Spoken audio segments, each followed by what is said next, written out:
Hello, everyone. I know many of you listen while falling asleep. Before you drift off, leave a comment telling me where you're watching from. And don't forget to like and subscribe. Now, let's get comfortable, relax, and dive into tonight's case. January 15, 1947, Los Angeles, California.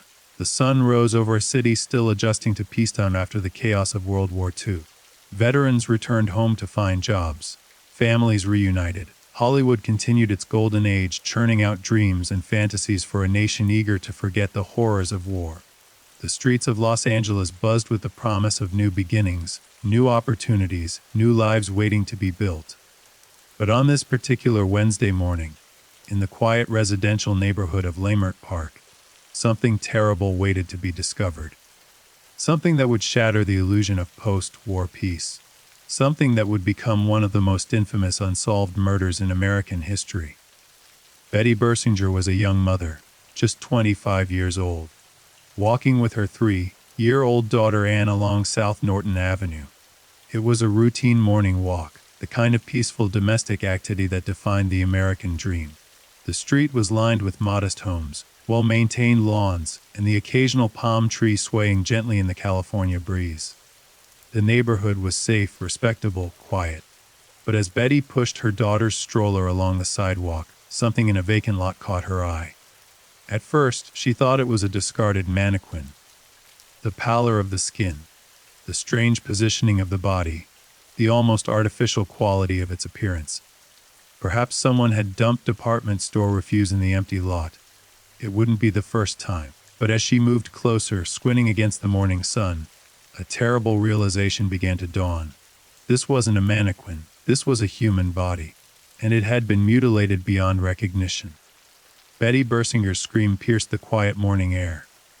She grabbed her daughter, turned away from the horrific sight, and ran to the nearest house, pounding on the door with trembling fists. Within minutes, the police were called. Within an hour, the crime scene would be swarmed with detectives, photographers, and reporters. Within days, the case would capture the imagination of the entire nation. The victim would become known by a name she never called herself in life: the Black Dahlia. Her real name was Elizabeth Short. She was 22 years old when she died. To understand the tragedy of what happened to her, we must first understand who she was before that terrible morning in January. Elizabeth Ann Short was born on July 29, 1924, in the Hyde Park neighborhood of Boston, Massachusetts. She was the third of 5 daughters born to Cleo and Phoebe Short. Her childhood was marked by hardship and instability, but also by dreams of something better. When Elizabeth was just 6 years old, her father Cleo disappeared. The family believed he had committed suicide. His car was found abandoned on a bridge, and everyone assumed he had jumped to his death, unable to cope with the financial pressures of the Great Depression. Phoebe was left alone to raise 5 daughters in an era when single motherhood was both economically devastating and socially stigmatizing. But Cleo hadn't died. Years later, the family discovered he had faked his suicide and started a new life in California, abandoning his wife and daughters entirely. This betrayal would shape Elizabeth's life in ways no one could have predicted. Growing up, Elizabeth was described as strikingly beautiful as a young girl. She had pale porcelain skin, dark hair, and piercing blue-green eyes that seemed to hold both innocence and sadness. She was petite, standing only 5 feet 5 inches tall, with a slender frame that would later fit the Hollywood ideal perfectly. But Elizabeth's childhood wasn't easy. She suffered from severe asthma and bronchitis, conditions that plagued her throughout her life. The cold New England winters were particularly harsh on her fragile respiratory system. Doctors recommended she move to a warmer climate, and this medical advice would eventually lead her to California, the land of sunshine and dreams. Elizabeth was a dreamer. She loved movies, fashion magazines, and Hollywood glamour. Like so many young women of her generation, she fantasized about becoming a movie star. She would spend hours studying photographs of actresses, practicing poses in front of mirrors, imagining herself on the silver screen. Her sisters remembered her as sweet, natured but somewhat naive, always believing wonderful was just around the corner. In 1943, at the age of 19, Elizabeth finally made the journey to California. She moved to Vallejo north of San Francisco, where her father Kyo was now living and working. Despite his abandonment years earlier, Elizabeth hoped to reconnect with him, to build some kind of relationship. Perhaps she also hoped he might help her break into the movie industry, using whatever connections he might have. But the reunion was a disaster. Cleo Short was not the father Elizabeth had hoped for. He was controlling, critical, and ultimately unwelcoming. After only a few months of constant conflict, he threw Elizabeth out of his house. She was on her own in California, far from her mother and sisters, with no money, no job prospects, and nowhere to go. Most young women would have given up and returned home. But Elizabeth Short was determined.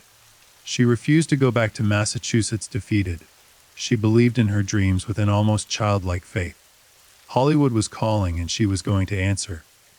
Elizabeth spent the next few years drifting through California and back to the East Coast, taking odd jobs, staying with friends and acquaintances, always chasing the elusive dream of stardom. She worked briefly as a clerk in the post exchange at Camp Cook, a military base. She spent time in Florida, in Chicago, in Massachusetts again, and always she returned to California. She was a fixture at the Hollywood Canteen, a club for servicemen, where she would dance with soldiers and sailors, soaking up the glamorous atmosphere. She loved the attention, the compliments, the feeling of being admired. Many men fell for her beauty and her sweet demeanor. She collected admirers the way other women collected autographs. But despite her beauty and her persistence, Hollywood success eluded her. She never landed a movie role. She never got a contract with a studio. She never even came close to the stardom she dreamed of. Instead, she survived by relying on the kindness of others, staying with various acquaintances, sometimes for weeks at a time, always promising herself that her big break was coming soon. By late 1946, Elizabeth had returned to Los Angeles once again. She was still chasing the dream, still believing that something wonderful would happen. She had recently stayed with a friend in San Diego but had returned to Los Angeles in early January 1947, just days before her death. Those who knew Elizabeth described her as friendly, polite, and somewhat innocent despite her circumstances. She didn't drink alcohol. She was seen as a good girl by many of her acquaintances. She had a tendency to fabricate stories about her life, telling different people different versions of her background, perhaps trying to seem more interesting or mysterious than she felt. She had a particular fondness for wearing black clothing, black dresses, black accessories, black everything. Some accounts suggest this was because she was mourning a fiancé who had supposedly died in World War II, though the truth of this story remains unclear. Others simply thought it was a fashion choice, a way to appear more sophisticated and dramatic. She did not deserve what happened to her. Elizabeth Short was a young woman with dreams, with hopes, with a future that should have stretched out before her an endless possibility. She wanted to be loved, to be noticed, to be somebody. She wanted to escape the poverty and hardship of her childhood.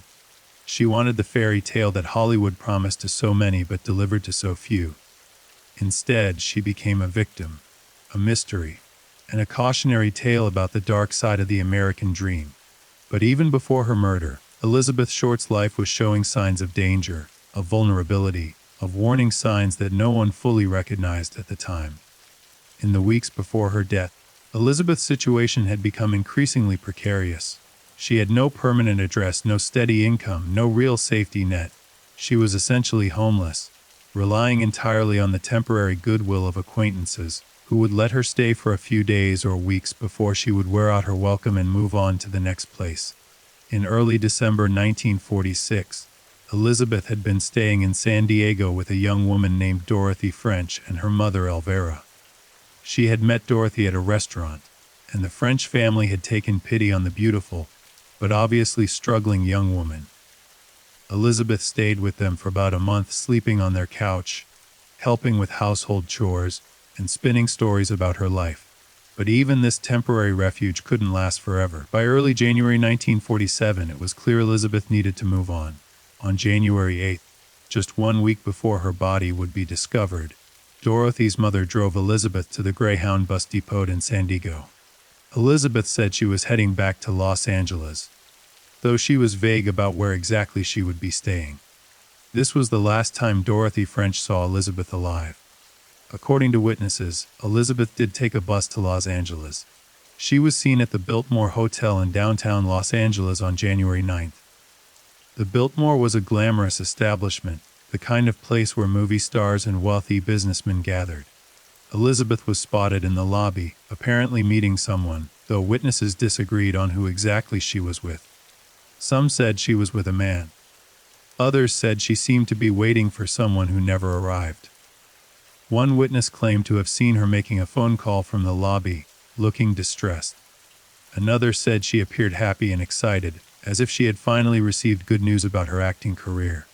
And then Elizabeth Short vanished. For 6 days, no one reported her missing. No one filed a police report. No one seemed to notice that she had disappeared from her usual haunts. This was the tragic reality of Elizabeth's life. She had so many acquaintances but so few real friends. She drifted through so many social circles that her absence from a single one wasn't immediately noticed. During those 6 missing days, something unspeakable happened to Elizabeth Short. Where she went, who she was with, what she endured, these questions would haunt investigators for decades. The evidence would later suggest that she was held captive, tortured, and finally murdered in a manner so brutal that even hardened homicide detectives were shaken by what they saw. But before we delve into the horror of what happened to her, we must understand the world she was moving through in those final weeks. The Los Angeles of 1947 was not the glamorous paradise it appeared to be in movies. Beneath the surface of Hollywood glitz was a darker reality. The city was filled with young women just like Elizabeth, all chasing the same dream, all vulnerable in the same ways. Predators knew this. They understood that a beautiful young woman with no money, no family support, and no permanent address was the perfect victim. She could disappear, and few people would notice. She could be manipulated, controlled, and ultimately destroyed, and there would be no one to immediately raise the alarm. There were other warning signs too, though they were only recognized in hindsight. Elizabeth had a habit of accepting rides from strangers. She would go to bars and restaurants with men she had just met. She trusted too easily, believed too readily, and saw the best in people who did not deserve her faith. Friends later recalled that Elizabeth had mentioned feeling followed on several occasions in the months before her death. She spoke of a man who seemed to be watching her, though she could never give a clear description of who he was. She mentioned strange phone calls where the person on the other end would breathe but not speak. She talked about feeling uneasy, about having the sense that something bad was about to happen. But she also desperately needed places to stay, rides to get where she was going, and the kindness of near strangers to survive. She couldn't afford to be too cautious. She couldn't afford to turn down offers of help, even when something felt off. Her vulnerability was both her greatest weakness and the thing she couldn't escape. In those final days of her life, Elizabeth Short was walking a tightrope between survival and disaster. She was young, beautiful, and desperately hopeful, but she was also alone, unprotected, and living on the edge of catastrophe. And on January 15, 1947, that catastrophe finally came. The morning Betty Bersinger discovered the body, the scene was almost surreal in its horror. The vacant lot at 3825 South Norton Avenue was an undeveloped piece of land between 2 houses, overgrown with weeds and scattered with debris. It was the kind of place children might cut through on their way to school, or where neighborhood dogs might wander. It should have been unremarkable. Instead, it became the site of one of the most shocking crime scenes in Los Angeles history. When the first police officers arrived at approximately 10:30 a.m., they found something that would be seared into their memories forever. The body of a young woman lay in the grass, approximately 30 feet from the sidewalk. But this was not a simple murder. This was something else entirely. Something that suggested a level of cruelty and depravity that shocked even veteran officers. The body had been completely severed at the waist. The 2 halves were positioned approximately 1 foot apart, almost as if placed deliberately for display. The corpse had been drained of blood and thoroughly washed, leaving the skin with an unnaturally pale, almost white appearance. This was part of why Betty Bersinger had initially mistaken it for a mannequin. But the mutilation went far beyond the bisection. The woman's face had been cut from the corners of her mouth toward her ears, creating a grotesque Glasgow smile, sometimes called a Chelsea grin. The cuts extended approximately 3 inches on each side, giving her face a horrifying, permanent grin. This wound alone would have required the victim to be either unconscious or restrained during its infliction, as the pain would have been unbearable. The body showed additional signs of torture and mutilation. There were cuts and abrasions all over the torso. Sections of flesh had been removed from the breasts and thighs. The genitals had been mutilated. Objects had been inserted into various orifices. The level of sadistic violence was almost incomprehensible. What made the scene even more disturbing was its staging. The body had been positioned carefully, almost artfully. The arms were raised above the head, bent at the elbows. The legs were spread apart. There was no blood at the scene whatsoever, indicating that the murder and mutilation had taken place elsewhere, and the body had been transported to this location and carefully arranged. Whoever did this wanted the body to be found. They wanted their work to be seen. Detective Sergeant Finis Brown and Detective Harry Hansen were among the first investigators to arrive. Both were experienced homicide detectives who had seen their share of violent deaths, but nothing had prepared them for this. As they approached the body, the full extent of the horror became clear. The grass around the body showed no signs of disturbance beyond the immediate area where it had been placed. There were no drag marks, no blood trail, no evidence of a struggle. The killer or killers had carried the body here and positioned it with careful deliberation. The scene was clean, organized, almost clinical in its precision. Detective Hansen beside the body, careful not to disturb any potential evidence. The victim's eyes were open, staring upward at the California sky. Her dark hair was still neatly styled, though matted in places. Her fingernails appeared to have been recently manicured. Even in death, even after such terrible violence, there was something heartbreaking about how young and beautiful she must have been. But who was she? There was no identification on or near the body. No purse, no wallet, no personal effects of any kind. The killer had stripped away not just her life and her dignity, but her very identity. She was a Jane Doe, a nameless victim in a city full of nameless dreamers. The coroner's office was called, and the body was carefully photographed from multiple angles before being transported for autopsy. The photographs become some most infamous crime scene images in American history, though out of respect for the victim, they were not widely circulated at the time. As news of the discovery spread, reporters began arriving at the scene. The Los Angeles press was notoriously aggressive, and this case had all the elements of a sensational story: a beautiful young victim, shocking violence, and a complete mystery. Within hours, the story would be on the front page of every newspaper in the city. But the question remained: who was this young woman, and what had happened to her in those final terrible hours of her life? The autopsy of Jane Doe began that same evening at the Los Angeles County Coroner's Office. Dr. Frederick Newbar, the chief autopsy surgeon, conducted the examination with meticulous care. What he discovered would provide crucial details about the victim's final hours, though it would also raise more questions than it answered. The official cause of death was determined to be cerebral hemorrhage and shock due to blows to the head and face, combined with blood loss from the lacerations to the face. Contrary to what the bisection might suggest, the victim had not been cut in half while alive. The severing of the body at the waist had occurred after death, likely several hours after. This was, in a grim way, a mercy. She had not endured that particular horror while conscious. But what she had endured while alive was terrible enough. Newbar's report documented extensive bruising and contusions across the victim's body, indicating she had been severely beaten. The cuts to her face, the Glasgow smile that would become her most recognizable feature in death, had been made while she was still alive, though she may have been unconscious at the time. The lack of defensive wounds on her hands suggested she had been restrained or incapacitated during the torture. The toxicology report showed no evidence of drugs or alcohol in her system.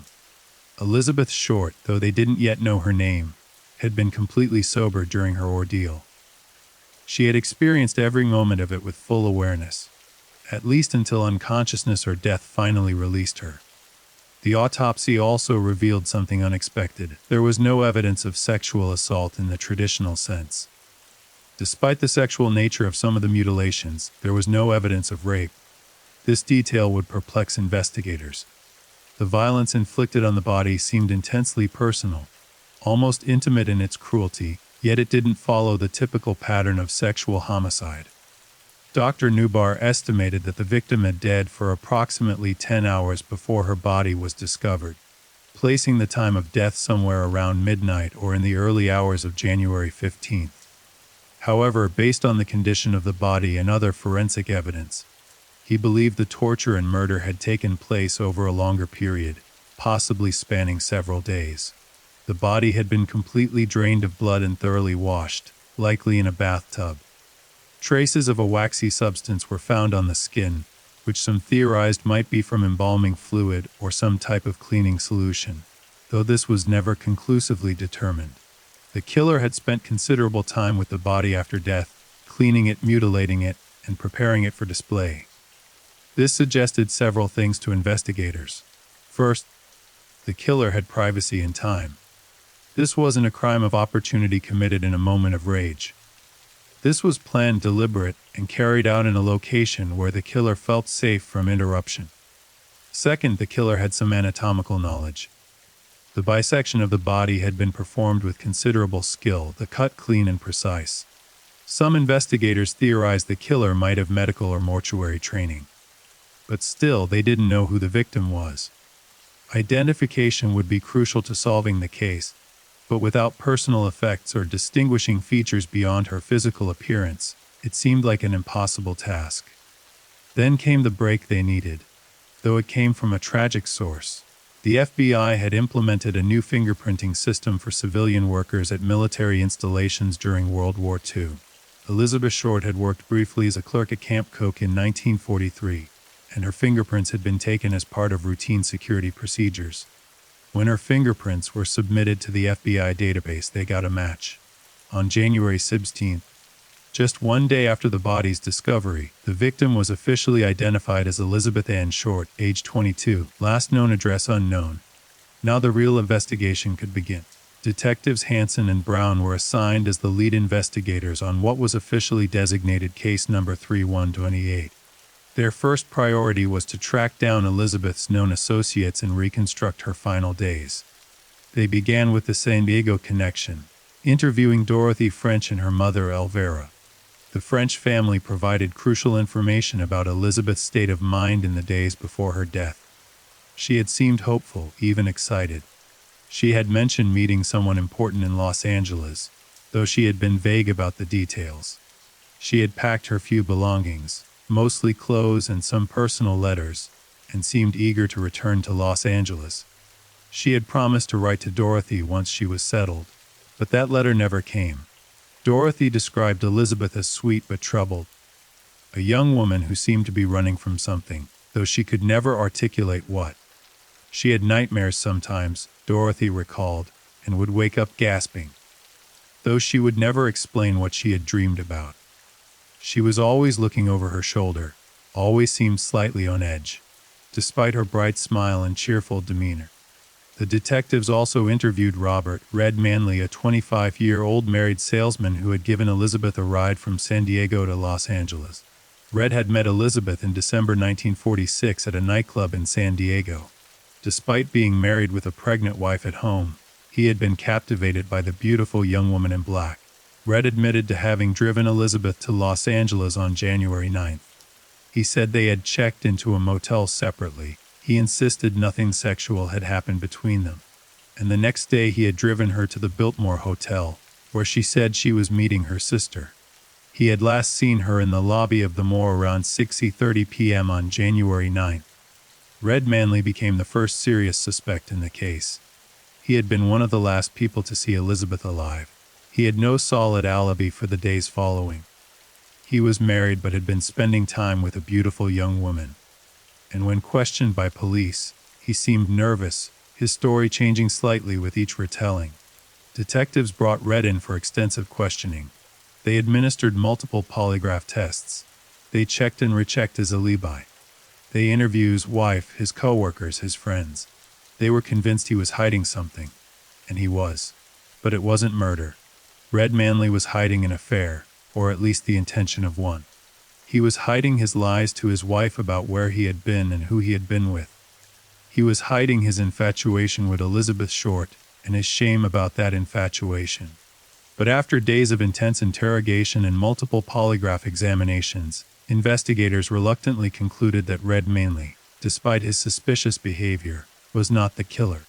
The polygraph results were inconclusive at first, mainly because Red was so nervous about being caught in his lies about the affair. But eventually the details of his alibi checked out. Coworkers confirmed his whereabouts on key dates. Gas station receipts and hotel records corroborated his timeline, and perhaps most importantly, he simply didn't have the privacy or the time to have committed the murder and performed the elaborate post-mortem mutilation. Red Manley was released, though the investigation had destroyed his marriage and his reputation. He would later suffer a nervous breakdown and be institutionalized briefly. The Black Dahlia case had claimed another casualty, though not in the way anyone expected. With Red Manley cleared, investigators turned to the Biltmore Hotel. This was the last place Elizabeth had been seen alive. Multiple witnesses had spotted her in the lobby on the evening of January 9th. But where had she gone after that? The Biltmore Hotel staff were interviewed extensively. The hotel switchboard operator remembered seeing a young woman matching Elizabeth's description using the lobby payphone. She had seemed agitated, the operator recalled, making several calls, waiting for return calls that may or may not have come. But no one remembered seeing her leave.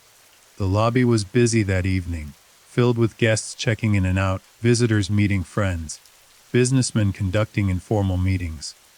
In the crowd, one petite young woman in a black dress could easily disappear. Security footage from that era was virtually non-existent, so there was no video record of Elizabeth's movements.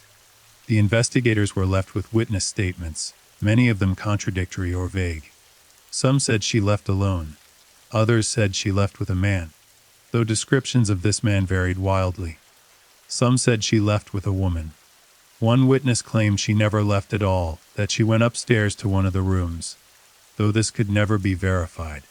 From January 9th to January 15th, 6 days, Elizabeth Short's whereabouts were a complete mystery.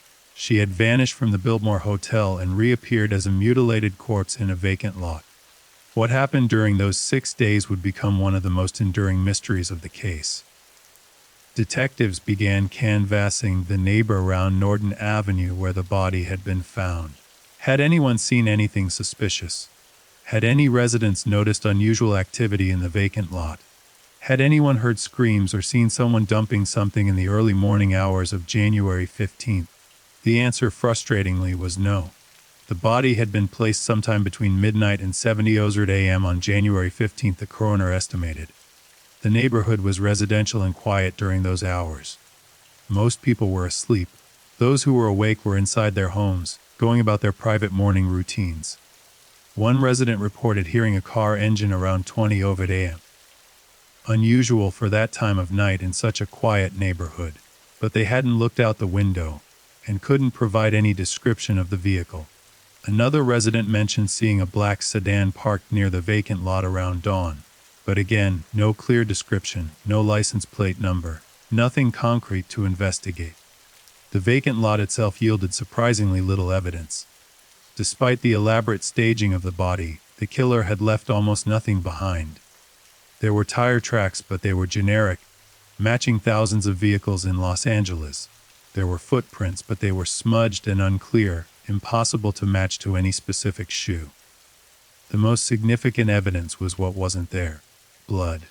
The complete absence of blood at the scene confirmed what the autopsy had suggested. The murder and mutilation had taken place elsewhere, and the body had been transported to Norton Avenue for display. But where was the murder site? Where had Elizabeth been held for those 6 days? Where had the killer performed his gruesome work without being discovered? Detectives theorized it must have been somewhere private, somewhere soundproof or isolated enough that screams wouldn't be heard, somewhere with a bathtub or large basin for washing the body, somewhere the killer felt completely safe. This suggested someone with their own home or access to an isolated building.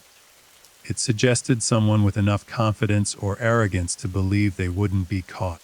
It suggested someone who had planned this carefully, who had prepared a space specifically for this purpose. The investigation expanded rapidly. Detectives interviewed hundreds of people. Elizabeth's acquaintances, people who claimed to have seen her in her final days, anyone who might have information about her movements or associations. What emerged was a portrait of a young woman who knew many people, but was truly known by very few. Elizabeth had stayed with dozens of different people over the past year, sometimes for just a night or two, sometimes for weeks. She had given different stories to different people about her background, her family, her prospects. Some knew her as Betty, others as Beth. Some thought she was a widow mourning a dead fiancé. Others thought she was an aspiring actress on the verge of her big break. The list of her male acquaintances was particularly extensive. Elizabeth had been seen with numerous men in the weeks and months before her death. Some were soldiers or sailors she had met at the Hollywood canteen. Others were businessmen, salesmen, or other young men trying to make it in Los Angeles. Most of these associations seemed innocent. Elizabeth was friendly and enjoyed male attention, but numerous acquaintances insisted she was not sexually promiscuous. But investigating each of these men took time, and time was something the investigators didn't have. The press had gotten hold of the story, and it was becoming a sensation. The newspapers dubbed her the Black Dahlia, a name that would stick forever. The origin of this nickname is somewhat disputed. Some say it came from a film noir called The Blue Dahlia that had been popular the previous year. Others say it was coined by reporters at the Herald Express who were drawn to the contrast of her black clothing and her pale skin. Regardless of its origin, the name captured the public imagination. The Black Dahlia, it was poetic, mysterious, tragic. It transformed Elizabeth Short from a struggling young woman into a symbol, an icon, a dark flower cut down in her prime. The press coverage was relentless and, by modern standards, deeply problematic. Reporters competed to print the most sensational details, often fabricating stories when facts were scarce. They portrayed Elizabeth alternately as an innocent victim and as a woman of questionable morals. Sometimes in the same article, they published her photographs widely, though often cropped or edited to emphasize her beauty or, in some cases, to make her appear more provocative. The Los Angeles Examiner, in particular, engaged in some of the most controversial journalism of the case. They contacted Phoebe Short, Elizabeth's mother back in Massachusetts, and informed her that her daughter had won a beauty contest before revealing, in the same conversation, that Elizabeth was actually dead and had been murdered. The cruel way this information was delivered shocked even the hardened reporters of rival papers. But the Examiner's most controversial action was yet to come. They claimed to have received a packet in the mail from someone claiming to be the killer. The packet allegedly contained Elizabeth's personal belongings, her address book, her birth certificate, and other items, along with a note made from letters cut out of newspapers that read, "Here is Dahlia's belongings. Letter to follow." The promised letter never arrived, though several subsequent communications claiming to be from the killer did.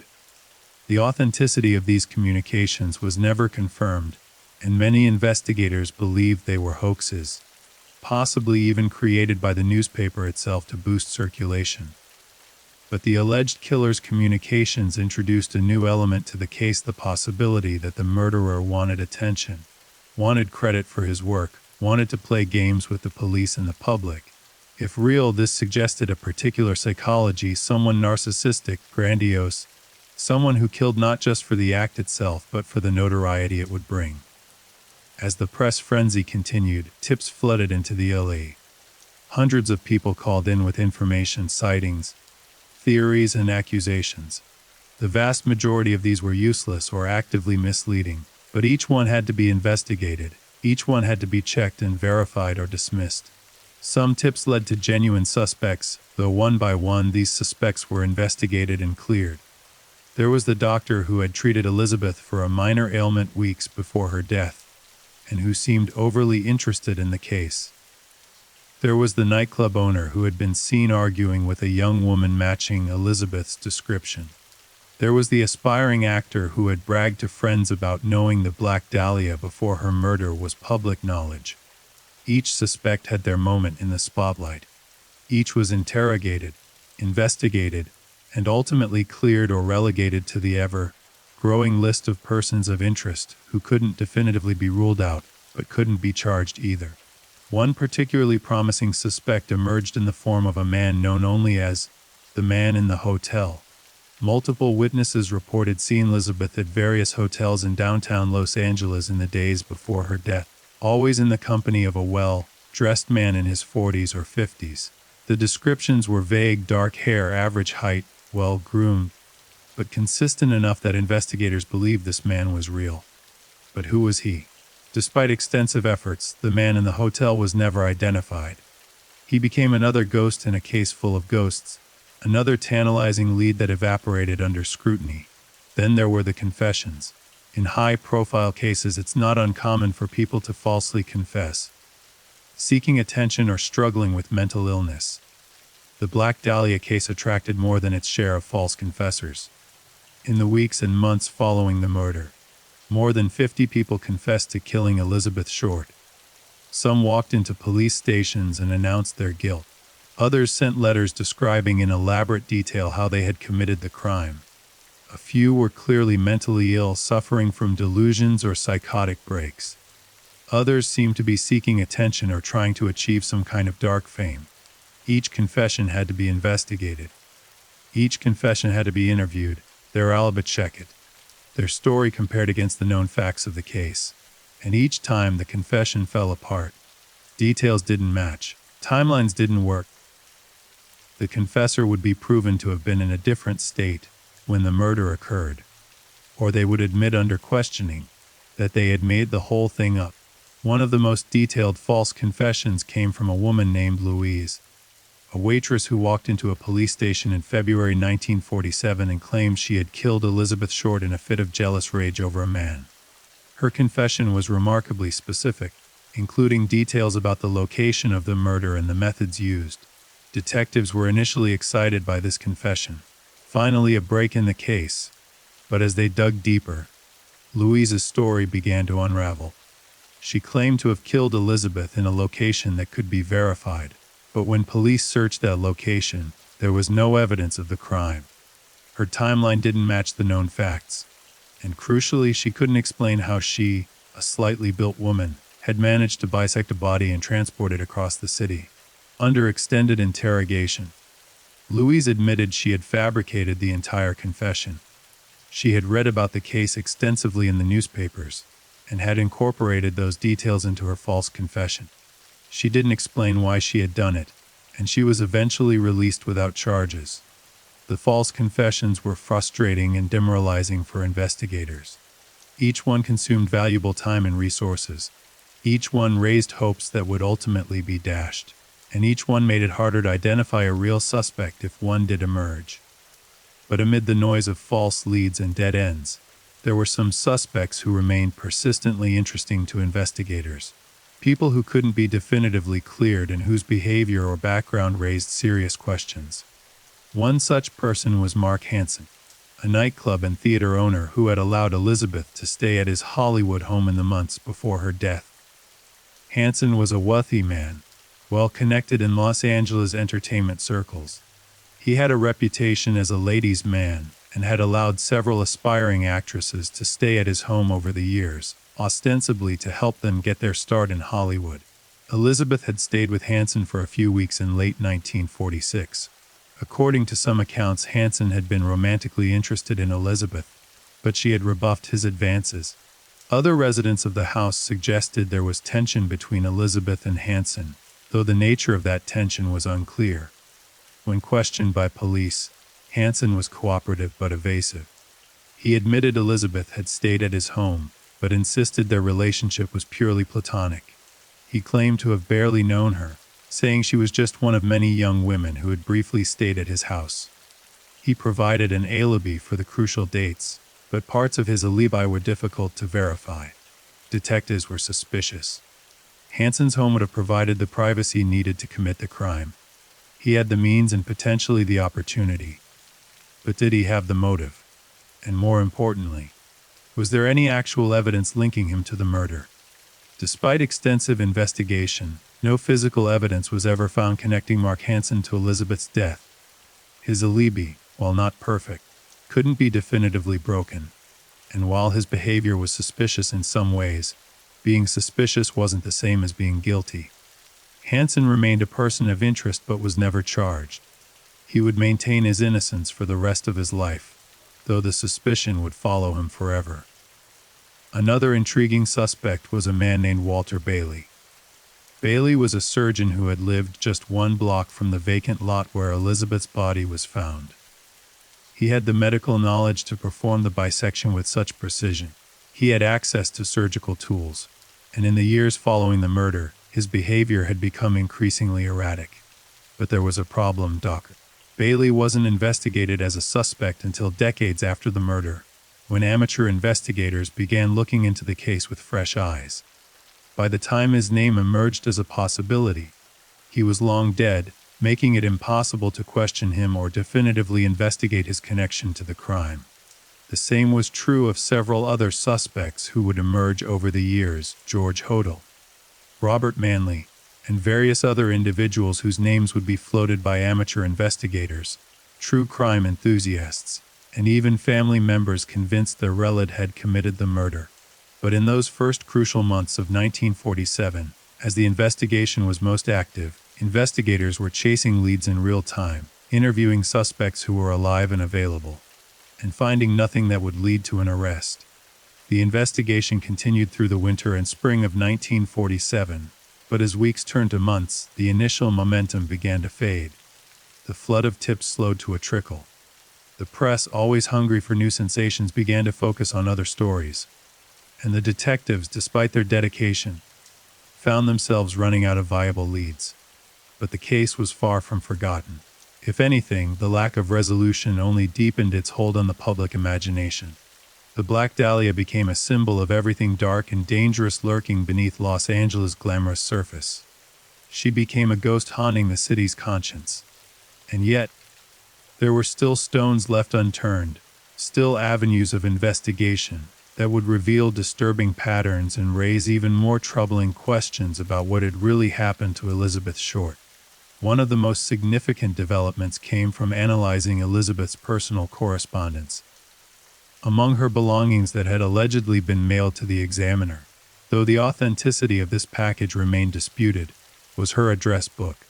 This small black book contained names, addresses, and phone numbers of people Elizabeth had known or met during her time in California. Detectives methodically worked through this list, interviewing each person named in the book. What emerged was a complex web of relationships, acquaintanceships, and fleeting connections that painted a picture of Elizabeth's life in the months before her death. Many of the names belonged to servicemen, soldiers and sailors Elizabeth had met at the Hollywood Canteen or at various military bases. Most of these men remembered her fondly as a friendly, pretty girl who liked to dance and talk but who didn't engage in sexual relationships. Several specifically mentioned that Elizabeth was different from other girls they met at the canteen, more reserved, more proper, despite her obvious enjoyment of male attention. But there were other names in the book that were more interesting to investigators. Several belonged to men with criminal records. A few were known associates of organized crime figures, and at least one name belonged to a man who would later be connected to another unsolved murder case with eerie similarities to Elizabeth's death. This last connection was particularly disturbing. In February 1947, just weeks after Elizabeth's murder, another young woman was found dead in Los Angeles under suspicious circumstances. While the mutilation wasn't as extensive, there were similarities. The victim was young, attractive, and had been involved on the periphery of Hollywood social circles. She, too, had been found in a location that suggested her body had been deliberately placed for discovery. Detectives began to wonder, were they dealing with a serial killer? Was Elizabeth Short not the first victim, but rather one of several? This question led investigators to look at other unsolved murders in Los Angeles and surrounding areas from the previous years. They found several cases that had elements in common with the Black Dahlia murder. Young women, often aspiring actresses or models, found dead under circumstances that suggested sadistic violence. Bodies that had been washed or cleaned. Evidence of torture before death. One case that particularly caught their attention was the murder of Ora Murray, a 42-year-old woman fed in July 1943. Her body had been found in Los Angeles, badly beaten and showing signs of strangulation. While she didn't fit the profile of Elizabeth Short, she was older, not involved in Hollywood circles, and the mutilation was less extensive. There were enough similarities in the staging of the body to warrant comparison. Another case was that of Juliette Bordorf, a 20-year-old oil heiress and socialite found murdered in her apartment in October 1944. She had been strangled and sexually assaulted, and her body had been found in her bathtub. Like Elizabeth, Georgette had been involved in volunteer work at the Hollywood canteen, dancing with servicemen. Like Elizabeth, she was young, beautiful, and moved in circles that brought her into contact with numerous men. Was there a connection? Or were these just tragic coincidences in a city with a high murder rate and a large population of transient young women? The investigators couldn't be sure, but the possibility that they were dealing with a serial killer changed the complexion of the investigation. If this were true, then the killer might strike again. And if he struck again, perhaps he would make a mistake, leave evidence, give them the break they needed to finally solve the case. Meanwhile, the forensic evidence from Elizabeth's murder was being analyzed with increasing sophistication. Newbar had noted in his autopsy report the precision of the bisection and had theorized that the killer might have medical or anatomical knowledge. This led investigators to focus on doctors, medical students, morticians, and butchers, anyone whose profession would give them experience with cutting through bone and tissue. This line of investigation proved difficult. There were hundreds of doctors in Los Angeles, thousands if you included students and interns. The same was true for morticians and butchers, and many servicemen returning from the war had received medical training in field hospitals or had worked in mortuary units. The pool of potential suspects was enormous. But investigators persisted, working through lists, conducting interviews, checking alibis. They visited medical schools, funeral homes, and meatpacking plants. They looked for anyone who had shown unusual interest in the case, anyone whose behavior had changed around the time of the murder, anyone who had suddenly left town or changed jobs. One doctor in particular attracted intensive scrutiny. George Hill Hodel was a prominent Los Angeles physician, a sophisticated and cultured man who lived in a Frank Lloyd Wright-designed mansion in the Hollywood Hills. He was known for hosting elaborate parties attended by artists, writers, and other members of Los Angeles' cultural elite. But Dr. Hodel had a dark side. In 1949, 2 years after Elizabeth's murder, he was accused of molesting his own teenage daughter. Though he was ultimately acquitted of those charges, the accusations revealed a man capable of profound moral transgression. His daughter would later claim that her father had performed illegal abortions in their home, that he had connections to Los Angeles' criminal underworld, and that he had displayed sadistic tendencies. Years later, after Dr. Hodel's death, his own son Steve Hodel, who had become an LAP detective, would become convinced that his father was the Black Dahlia killer. Steve Hodel would write a book presenting his case, pointing to circumstantial evidence, suspicious statements, and what he claimed were connections between his father and Elizabeth Short. But in 1947, Dr. Hodel was just one of many doctors being looked at by investigators, and there was no physical evidence linking him to the crime. Like so many other suspects in this case, he remained a possibility, a name in a file, a person of interest who could neither be conclusively eliminated nor definitively charged. The investigation also delved into Los Angeles' underground world of illegal abortion providers. The autopsy had revealed that Elizabeth had been pregnant at some point in the past, and that the pregnancy had been terminated possibly through an illegal abortion. In 1947, abortion was illegal in California, and women seeking to terminate pregnancies often turned to unlicensed practitioners working in secret. Could Elizabeth have been killed by an abortion provider, either during a botched procedure or afterward to silence her? This theory had some support. If Elizabeth had threatened to report an illegal abortion, or if she had demanded money from someone who had provided that service, It might constitute a motive for murder. Investigators quietly began investigating known abortion providers, a delicate task since they were essentially investigating one crime to solve another. They found several doctors and midwives who were rumored to perform illegal abortions, but none who could be connected to Elizabeth Short. Moreover, the nature of Elizabeth's murder didn't really fit the abortion gone wrong theory. The torture, the elaborate mutilation, the careful staging of the body, these suggested a different kind of crime, one driven by sadism and a desire for control, rather than a panicked attempt to cover up a medical procedure gone wrong. As the investigation expanded in multiple directions, some detectives began to wonder if they were missing something fundamental. Were they overthinking this? Was the answer simpler than they imagined? One theory that gained some traction was that Elizabeth had been killed by someone she knew, possibly even someone she trusted. The lack of defensive wounds suggested she hadn't fought back, at least not initially. This could mean she had been incapacitated or taken by surprise. But it could also mean she had gone willingly with her killer to the location where she was murdered. If she had gone willingly, that suggested she knew the person, trusted them enough to be alone with them in a private location. This would narrow the suspect pool significantly, not to strangers or casual acquaintances, but to people Elizabeth had known well enough to feel safe with. Detectives revisited everyone in Elizabeth's inner circle, such as it was. They re-interviewed the French family in San Diego. They spoke again with people Elizabeth had stayed with in Los Angeles. They tracked down ex-boyfriends, men who had written her letters, soldiers who had dated her before shipping overseas. One name that kept coming up was that of a young Army Air Force officer named Major Matt Gordon Jr. Elizabeth had told multiple people that she had been engaged to Matt Gordon, that he had been killed in a plane crash during the war, and that she was mourning his death. Some of her friends believed this was why she wore black so frequently. She was in mourning for her lost love. Investigators tracked down information about Matt Gordon and discovered that he was real and that he had indeed died in a plane crash. But had he truly been engaged to Elizabeth? His family, when contacted, had never heard of her. No engagement had ever been announced.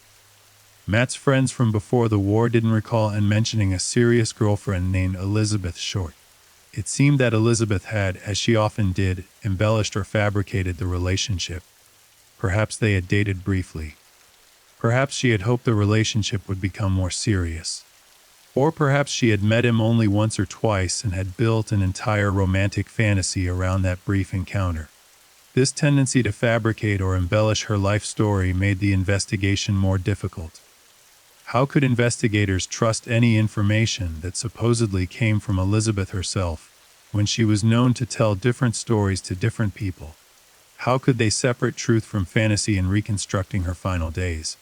Another ex-boyfriend who received close scrutiny was a man Elizabeth had dated in Massachusetts before moving to California. This man, referred to in some reports only as Joseph, to protect his identity, had been intensely jealous and possessive during their relationship. Elizabeth's friends from that time recalled that Joseph had frightened Elizabeth with his intensity, that he had difficulty accepting their breakup when she moved to California. Detectives located Joseph and discovered he was still living in Massachusetts. His alibi for the relevant dates was solid. He had been working at a factory in Boston, with multiple witnesses and time cards to verify his presence. Moreover, he didn't have the financial means to have traveled to California and back without leaving a trail of train or plane tickets. Joseph was eliminated as a suspect, but the investigation into Elizabeth's romantic history revealed something troubling. She had a pattern of attracting obsessive men. Perhaps it was her beauty, or her vulnerability, or her tendency to tell different stories to different people that made her seem mysterious and intriguing. Whatever the reason, several men in her past had displayed possessive or controlling behavior toward her. Could one of these men have followed her to California? Could someone from her past have tracked her down and killed her in a rage of jealousy or rejection? It was possible, but investigators could find no evidence of it. They checked train and plane records looking for familiar names from Elizabeth's past. They contacted police departments in Massachusetts and other states where Elizabeth had lived, asking if anyone had been asking about her or seemed to be tracking her movements. They found nothing. The investigation was begun like a maze with no exit. Every lead branched into multiple sub-leads, each of which required investigation, and each of which ultimately led nowhere. The detectives were drowning in information, witness statements, forensic reports, tips from the public, confessions from attention seekers, but they lacked the one thing they needed most: a clear suspect with means, motive, opportunity, and evidence linking them to the crime. As the months wore on and the investigation continued to stall, some troubling inconsistencies began to merge in the evidence and witness testimony. These contradictions didn't necessarily point toward any particular suspect, but they did raise questions about what had really happened in those final 6 days of Elizabeth Short's life. One of the most significant contradictions involved the timeline of Elizabeth's death. The coroner had estimated she had been dead for approximately 10 hours when her body was discovered at 10:30 a.m. on January 15th. This would place her death around midnight or the early morning hours of that same day. But some witnesses claimed to have seen Elizabeth alive on January 14th or even on the morning of January 15th, hours before her body was discovered. A waitress at a diner in downtown Los Angeles said a woman matching Elizabeth's description had come in for breakfast on the morning of January 14th. A taxi driver claimed to have picked up a young woman in a black dress who looked like Elizabeth on the evening of January 14th. Were these witnesses mistaken? Were they seeing someone who resembled Elizabeth but wasn't her? Or was the coroner's estimate of time of death wrong? Dr. Newbar stood by his finding, but he acknowledged that estimating time of death was not an exact science, especially when a body had been so thoroughly washed and handled after death. It was possible, he admitted, that Elizabeth had died earlier than his estimate suggested. This uncertainty about the timeline made it difficult to verify alibis. If Elizabeth had died on January 13th instead of January 15th, then suspects who had solid alibis for the 15th might not have alibis for the earlier date. But without a definitive time of death, investigators couldn't focus their investigation accordingly. Another contradiction involved the location where Elizabeth was last seen. Most witnesses placed her at the Biltmore Hotel on the evening of January 9th, but some claimed to have seen her at other locations in the days after that, at a nightclub in Hollywood, at a restaurant in Santa Monica, at various hotels and bars around Los Angeles. Were all these sightings genuine, or were people's memories being influenced by the extensive press coverage of the case? It's a well-documented phenomenon that when someone's photograph is widely published in connection with a crime, people be remembering having seen that person, even if they never actually encountered them. Investigators tried to sort through these sightings, determining which were credible and which were likely false memories or attention-seeking. But it was a difficult task, and in the end, they couldn't be certain which sightings were real and which were not. The most troubling contradiction involved the alleged package sent to the Los Angeles Examiner containing Elizabeth's belongings. The newspaper claimed to have received this package in the mail on January 24th, with a note saying, "Here is Dahlia's belongings. Letter to follow." The package reportedly contained Elizabeth's address book, her birth certificate, her social security card, and other personal items. The note had been assembled from letters cut out of newspapers, a technique often associated with ransom notes and threatening messages. But was the package genuine? Some investigators believed it was a hoax perpetrated by the newspaper itself to boost circulation and maintain interest in the story. They pointed out that the Examiner had a history of sensationalistic journalism, and that the timing of the package's arrival was suspiciously convenient, coming just as public interest in the case was beginning to wane. Others believed the package was genuine precisely because it contained items that only the killer would have had access to.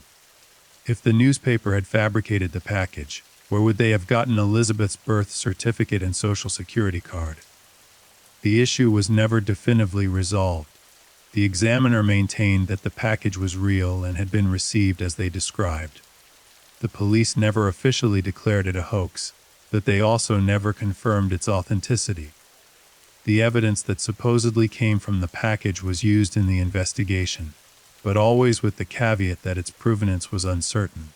This uncertainty extended to other communications allegedly received from the killer.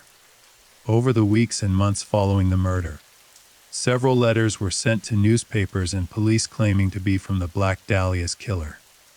Some contained details about the crime that had not been publicly released, lending them an air of authenticity.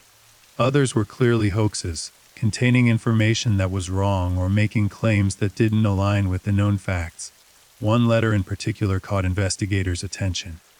It arrived at the LAPD in early February, postmarked from Los Angeles.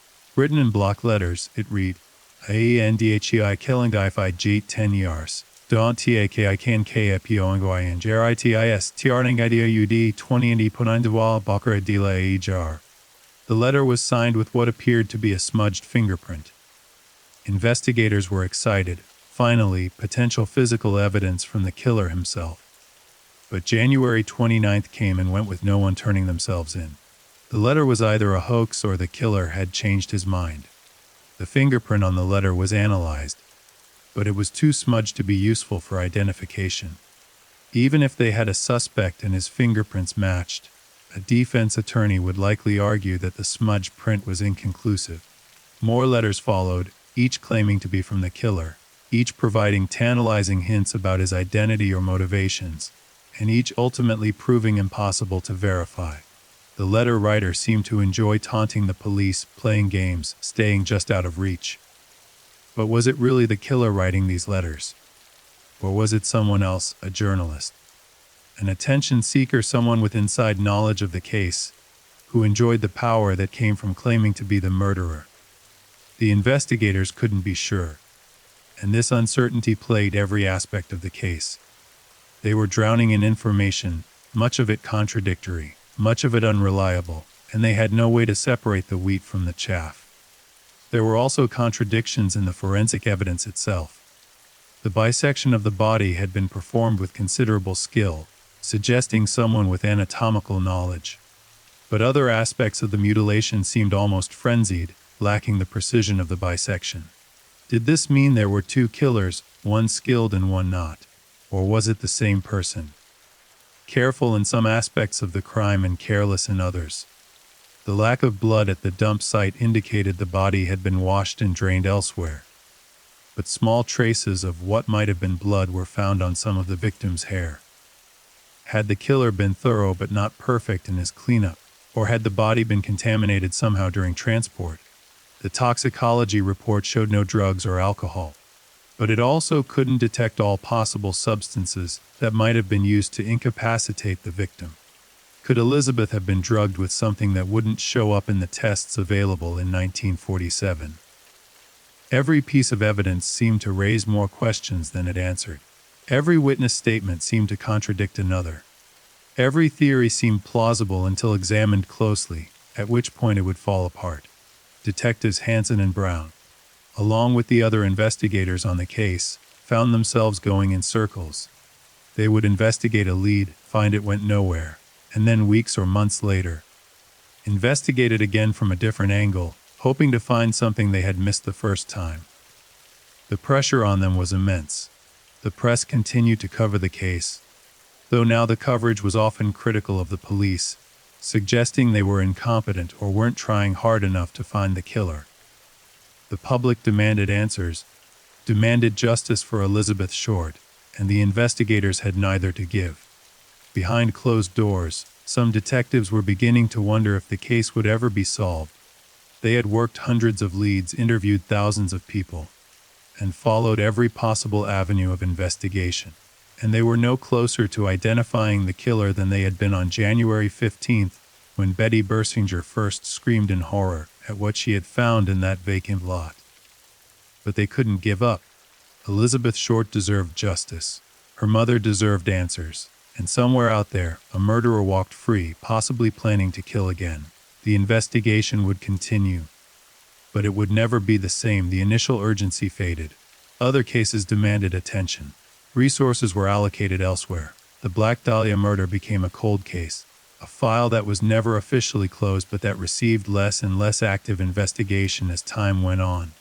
And yet the case would never be forgotten. It would haunt Los Angeles, haunt the detectives who worked it, and haunt the American imagination for generations to come. As the official investigation began to wind down in the late months of 1947, a series of discoveries would emerge that would add new and disturbing dimensions to the Black Dahlia case. These revelations wouldn't solve the murder, but they would expose connections to Los Angeles' dark underworld that investigators had only begun to understand.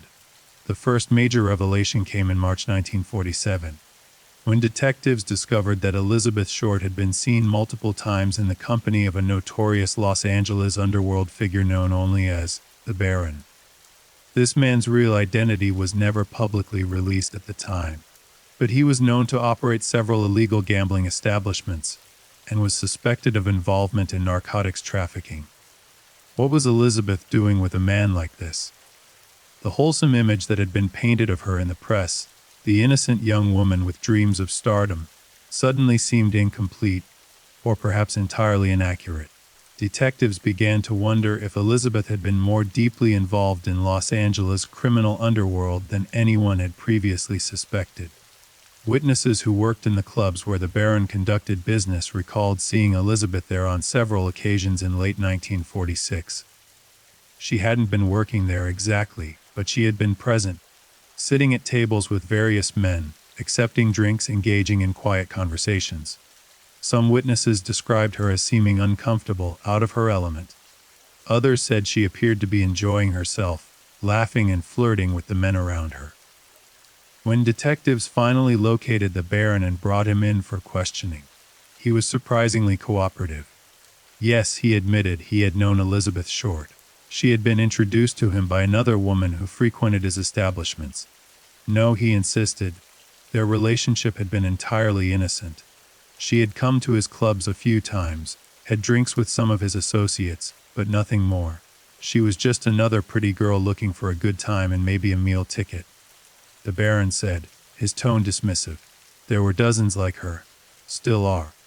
They come to Hollywood thinking they're going to be stars. And when that doesn't work out, they look for other ways to get by. Did the Baron know who killed Elizabeth? He claimed he didn't. Did he have any theories? He shrugged. Could have been anyone. Girl like that moving in the circles she was moving in. It was only a matter of time before something bad happened. Detectives pressed him harder. Had Elizabeth been working for him in some capacity? Had she been involved in prostitution? Had she been a drug courier? The Baron denied everything, and without evidence. They couldn't charge him with anything related to Elizabeth's murder. But the revelation that Elizabeth had been frequenting illegal gambling dens and associating with known criminals complicated the narrative of who she had been. It also opened up new possibilities about why she might have been killed. Had Elizabeth witnessed something she shouldn't have? Had she become involved with the wrong person? Had she been killed as a message to someone else, her mutilated body a warning to others in the criminal underworld? These questions led investigators down yet another rabbit hole. They began investigating whether the Black Dahlia murder was connected to organized crime, whether it was a mob hit designed to look like the work of a lone sadistic killer.